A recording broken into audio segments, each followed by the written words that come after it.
యెషయా గ్రంథం 60వ అధ్యాయం 20వ వచనం. యెహోవాయే నీకు నిత్యమైన వెలుగుగా ఉండదు, నీ దుఃఖ దినములు సమాప్తులు.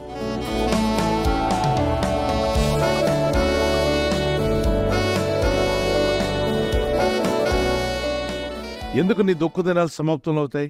దేవుడిని నీకు వెలుగుగా నువ్వు ఏర్పరచుకున్నప్పుడే.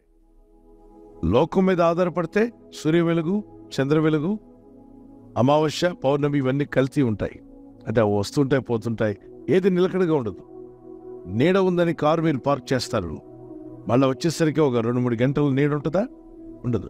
ఆ చెట్ల నీడ ఉంది కదా అని చెప్పి పార్క్ చేసుకుని మీరు వెళ్తారు.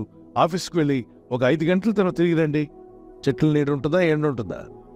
ఏమండి, నేను నీడలో పార్క్ చేశాను, నీడ ఏమైపోయింది? నీడ గతించిపోయింది.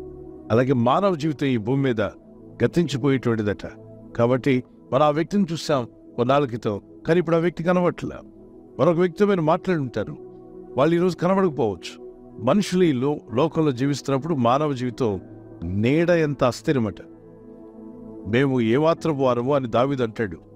మా జీవితకాలము భూమి మీద నీడ ఎంత అస్థిరము, అంటే నీడ ఉన్నట్టుగా ఉంటుంది, నీడ తొలగిపోయినట్టుగా పోతున్నాం.